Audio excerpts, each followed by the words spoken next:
നമസ്കാരം. Iran ഭരണകൂടത്തെയും Iran സൈന്യത്തെയും പൂർണ്ണമായും നശിപ്പിക്കുന്നതുവരെ യുദ്ധം തുടരുമെന്ന് അമേരിക്കൻ പ്രസിഡന്റ് ഡൊണാൾഡ് ട്രംപ് അറിയിച്ചതും ഗൾഫ് രാജ്യങ്ങൾ ക്രൂഡിൻ്റെ പ്രൊഡക്ഷൻ ഭാഗികമായി നിർത്തലാക്കിയതും മൂലം കഴിഞ്ഞ ദിവസവും ക്രൂഡിൻ്റെ വിലയിൽ വലിയ വർധനവ് നമ്മൾ പ്രെഡിക്റ്റ് ചെയ്തിരുന്നു.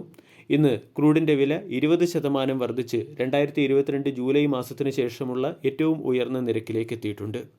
ബ്രന്റ് ക്രൂഡിൻ്റെ വില 18% ഉയർന്ന് $111 പെർ ബാരൽ എന്ന ലെവലിലും WTI ക്രൂഡിൻ്റെ വില 16% ഉയർന്ന് $105 പെർ ബാരൽ എന്ന ലെവലിലുമാണ് എത്തിയിരിക്കുന്നത്. ബ്രന്റ് ക്രൂഡിൻ്റെ വിലയിൽ കഴിഞ്ഞ ഒരാഴ്ച കൊണ്ട് 27% വർധനവും WTI ക്രൂഡിൻ്റെ വിലയിൽ 35% വർധനവുമാണ് സംഭവിച്ചിരിക്കുന്നത്.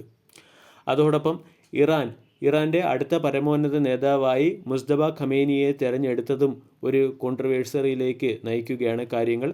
തിരഞ്ഞെടുക്കപ്പെട്ട ഇറാൻ്റെ സുപ്രീം ലീഡേഴ്സിനെ ഇസ്രായേൽ ആക്രമിക്കുമെന്ന് ഇസ്രായേൽ മുന്നറിയിപ്പ് നൽകിയിട്ടുണ്ട്. അതോടൊപ്പം തന്നെ ലെബനീസിലുള്ള ഇറാൻ സൈന്യത്തിന് മുകളിൽ ഇസ്രായേൽ മിലിറ്ററി ആക്രമണം നടത്തുകയും ഏകദേശം 400ഓളം മിലിറ്ററി പേഴ്സൺസ് മരിക്കുകയും ചെയ്തു. ഇത് മിഡിൽ ഈസ്റ്റിലെ സംഘർഷം കൂടുതൽ രൂക്ഷമാകുന്നു എന്നുള്ള സൂചനയാണ് നൽകിയിരിക്കുന്നത്. ഇനി ഏതെങ്കിലും കാരണവശാൽ മിഡിൽ ഈസ്റ്റിലെ സംഘർഷം ലഘൂകരിക്കപ്പെടുകയോ യുദ്ധം അവസാനിക്കുകയോ ചെയ്താൽ പോലും ക്രൂഡിൻ്റെ പ്രൊഡക്ഷൻ പുനരാരംഭിക്കുന്നതിന് 15 മുതൽ 20 ദിവസത്തെ സമയമെടുത്തേക്കാം. അതിനനുസരിച്ച് ബിസിനസ് ഡിസ്ട്രപ്ഷൻ സംഭവിക്കാനും ലോജിസ്റ്റിക് ഡിസ്ട്രപ്ഷൻ സംഭവിക്കാനും സാധ്യതയുണ്ട്. കാര്യങ്ങളൊക്കെ പൂർവ്വസ്ഥിതിയിൽ എത്താൻ 1 മാസത്തിലേറെ സമയമെടുത്തേക്കും എന്നാണ് അനലിസ്റ്റുകൾ പറയുന്നത്. ഇത് ഇന്ത്യ ഉൾപ്പെടെ ക്രൂഡ് ഇമ്പോർട്ട് ചെയ്യുന്ന രാജ്യങ്ങൾക്ക് മുകളിൽ ഇൻഫ്ലേഷണറി പ്രഷർ ക്രിയേറ്റ് ചെയ്തേക്കും.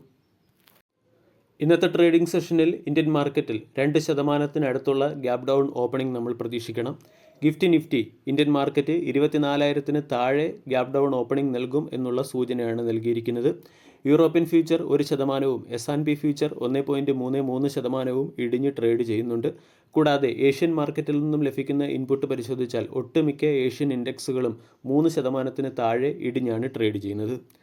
കഴിഞ്ഞ ആഴ്ച ഇന്ത്യൻ മാർക്കറ്റ് 2.8% കറക്റ്റായി 24,450-നടുത്തായിരുന്നു ക്ലോസിംഗ് നൽകിയത്. കഴിഞ്ഞ ദിവസം US മാർക്കറ്റിലും പ്രഷർ പ്രകടമാണ്. നാസ്ഡാക്ക് ഫ്യൂച്ചർ പരിശോധിച്ചാൽ അത് 2%-ലേറെ ഇടിഞ്ഞാണ് ട്രേഡ് ചെയ്യുന്നത്. യുഎസിലെ ട്രഷറി ഈൽഡിലും ക്രൂഡിൻ്റെ വില വർദ്ധിക്കുന്നതിൻ്റെയും ഇൻഫ്ലേഷണറി പ്രഷർ ഉയരുന്നതിൻ്റെയും സൂചനകൾ ലഭിച്ചു തുടങ്ങിയിട്ടുണ്ട്. ഇത് ഗ്ലോബൽ മാർക്കറ്റിനെ അസ്ഥിരപ്പെടുത്തുകയും ചെയ്യുന്നു. ഇനി ഇന്നത്തെ ട്രേഡിംഗ് സെഷനിൽ സ്റ്റോക്ക് സ്പെസിഫിക് ആക്ഷൻ വരാൻ സാധ്യതയുള്ള ചില പ്രധാനപ്പെട്ട സ്റ്റോക്കുകളെ പരിചയപ്പെടാം. ഒന്നാമത്തേത് ക്വാളിറ്റി വാൾസിൻ്റെ ക്വാർട്ടർലി റിസൾട്ട് പുറത്തു വന്നിട്ടുണ്ട്. കമ്പനിയുടെ നെറ്റ് ലോസ് 100 കോടിയിൽ നിന്നും 178 കോടിയിലേക്ക് എത്തുകയും റവന്യൂ 30% ഇടിഞ്ഞ് 322 കോടിയിൽ നിന്നും 223 കോടിയിലേക്ക് എത്തുകയും ചെയ്തു. എബിറ്റ ലോസ് 56 കോടിയിൽ നിന്നും 64.7 കോടിയായി ഉയരുകയും ചെയ്തിട്ടുണ്ട്. ഇന്ന് പൈപ്പ് സെക്ടറിലെ സ്റ്റോക്കുകളെ ഫോക്കസ് ചെയ്യാവുന്നതാണ്. PVC പൈപ്പിൻ്റെ വില 6 രൂപ പെർ kg എന്ന റേറ്റിൽ ഉയർന്നതിനെ തുടർന്ന് പൈപ്പ് സെക്ടറിലെ സ്റ്റോക്കുകളായ അസ്ട്രൽ, സുപ്രീം ഇൻഡസ്ട്രീസ്, ഫിനോലെക്സ് തുടങ്ങിയ സ്റ്റോക്കുകളെ ശ്രദ്ധിക്കാം. ജിയോ പൊളിറ്റിക്കൽ അൺസർട്ടനിറ്റിയും ഷിപ്പിംഗ് കോസ്റ്റിലുണ്ടായിരിക്കുന്ന വർധനവുമാണ് PVC പൈപ്പിൻ്റെ വില വർധനവിന് പിന്നിലെ പ്രധാന കാരണം. ഇതിൻ്റെ പശ്ചാത്തലത്തിൽ Astral, Supreme Industries, Finolex Industries തുടങ്ങിയ സ്റ്റോക്കുകൾ മാർക്കറ്റിൻ്റെ ശ്രദ്ധയാകർഷിച്ചേക്കും. സുപ്രീം പെട്രോകെം എന്ന കമ്പനി ആംഡോഷി പ്ലാന്റിലെ മാനുഫാക്ചറിംഗ് ഫെസിലിറ്റി പുനരാരംഭിച്ചിട്ടുണ്ട്. ഇതിൻ്റെ പശ്ചാത്തലത്തിൽ സ്റ്റോക്കിനെ ഇന്ന് ഫോക്കസ് ചെയ്യാവുന്നതാണ്.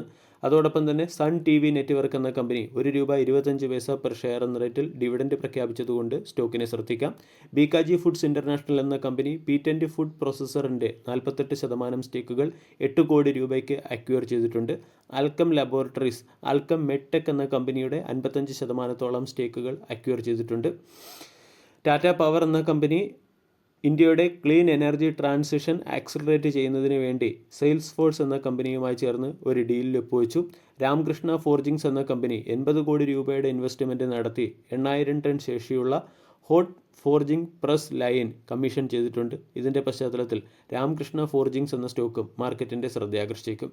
അവന്യൂ സൂപ്പർ മാർട്ട് കർണാടകയിൽ പുതിയൊരു സ്റ്റോർ കൂടി ഓപ്പൺ ചെയ്ത് ടോട്ടൽ സ്റ്റോറുകളുടെ എണ്ണം 453-ലേക്ക് ഉയർത്തിയിട്ടുണ്ട്. ഗോദാവരി പവർ ആൻഡ് ഇസ്പാട്ട് എന്ന കമ്പനി അർഡൻറ്റ് സ്റ്റീലിലുള്ള 37% സ്റ്റേക്കുകൾ 90 കോടി രൂപയ്ക്ക് സെൽ ചെയ്തതുകൊണ്ട് ഇന്ന് ഗോദാവരി പവർ ആൻഡ് ഇസ്പാട്ട് എന്ന സ്റ്റോക്കിനെ ശ്രദ്ധിക്കാം. റൈറ്റ്സ്, RVNL തുടങ്ങിയ സ്റ്റോക്കുകളും ഇന്നും മാർക്കറ്റിൻ്റെ ശ്രദ്ധയാകർഷിച്ചേക്കും. റൈറ്റ്സ് എന്ന കമ്പനിക്ക് സൗത്ത് വെസ്റ്റേൺ റെയിൽവേയിൽ നിന്നും 729 കോടി രൂപയുടെ ഓർഡർ ലഭിച്ചിട്ടുണ്ട്. അൾട്രാടെക് സിമെൻറ്റ് അതിൻ്റെ ഗ്രീൻ എനർജി റിക്വയർമെൻറ്റ് ഫുൾഫിൽ ചെയ്യുന്നതിന് വേണ്ടി സൺഷുവർ സോളാർ പാർക്ക് 38 എന്ന കമ്പനിയുടെ 26% സ്റ്റേക്കുകൾ 6.7 കോടി രൂപയ്ക്ക് അക്വയർ ചെയ്തു. ആർ സിസ്റ്റം ഇൻ്റർനാഷണൽ 6 രൂപ പെർ ഷെയർ എന്ന റേറ്റിൽ ഡിവിഡൻഡ് പ്രഖ്യാപിച്ചിട്ടുണ്ട്. അതുകൊണ്ട് ആർ സിസ്റ്റം ഇൻ്റർനാഷണൽ എന്ന സ്റ്റോക്കിന് corporate announcement point of view ശ്രദ്ധിക്കാവുന്നതാണ്. ACME സോളാർ 33.33 മെഗാവാട്ട് ശേഷിയുള്ള ഒരു ബാറ്ററി എനർജി സ്റ്റോറേജിംഗ് സിസ്റ്റത്തിൻ്റെ ഫസ്റ്റ് ഫേസ് കമ്മീഷൻ ചെയ്തതുകൊണ്ട് ACME സോളാർ എന്ന സ്റ്റോക്കിനെയും ശ്രദ്ധിക്കാം. വീഡിയോ എല്ലാവർക്കും ഇഷ്ടമായി എന്ന് വിശ്വസിക്കുന്നു. താങ്ക്